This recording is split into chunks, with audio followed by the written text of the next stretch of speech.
1954 നിയമം വന്നു സ്വാതന്ത്ര്യത്തിന് ശേഷം. ഇവിടെ ഒരു വലിയ പ്രശ്നം നിൽക്കുന്നത് എന്താണെന്നറിയാം? ഈ സ്വാതന്ത്ര്യം കിട്ടുന്നതോടുകൂടി ഇന്ത്യയുടെ ഉള്ളിലുള്ള സകല ഭൂമികളുടെ അവകാശം ഇന്ത്യ ഗവൺമെന്റിനാണ് വന്നു ചേരുന്നത്. അപ്പൊ അതിനു മുമ്പ് വഖഫ് ചെയ്യപ്പെട്ടിട്ടുണ്ടെങ്കിൽ പോലും അത് അസാധുവാണ്, അത് അസാധുവാകണം.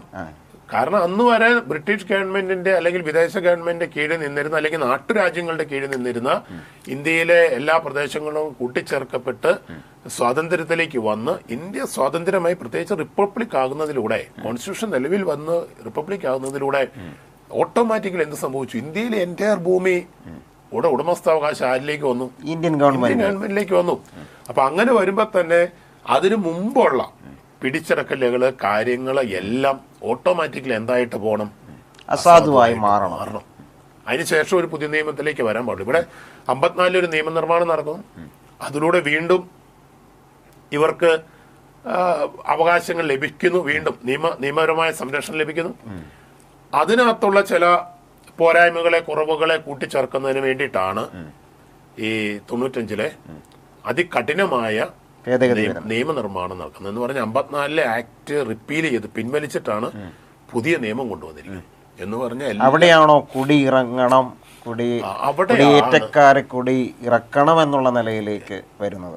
അത് 2013 അതിലെ കുറച്ചുകൂടി സ്ട്രോങ് ആയിട്ട് വരുന്നത്. 95 വന്നു.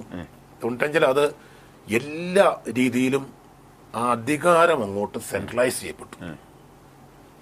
ഈ വഖഫ് ബോർഡിലേക്കും വഖഫ് ട്രിബ്യൂണലിലേക്കും അധികാരങ്ങൾ മുഴുവൻ സെൻട്രലൈസ് ചെയ്യപ്പെട്ടു. അവിടുന്നാണ് സുപ്പീരിയർ പവർ ഇവർക്ക് ലഭിക്കുന്നത്, വഖഫിന് ലഭിക്കുന്നത്.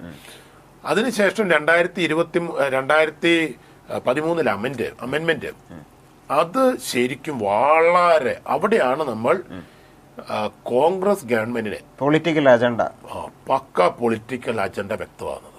കാരണം അത് ഇന്ത്യയെ എങ്ങനെ ശരിയത്ത് നിയമത്തിന്റെ കീഴിലേക്ക് കൊണ്ടുവരാമെന്ന് പഠിച്ച് അന്ന് പാർലമെന്റിൽ അംഗങ്ങളായിരുന്ന മുഴുവൻ ആളുകൾ ഒന്നിച്ച് കൈപൊക്കി പാസ്സാക്കി എടുത്ത നിയമം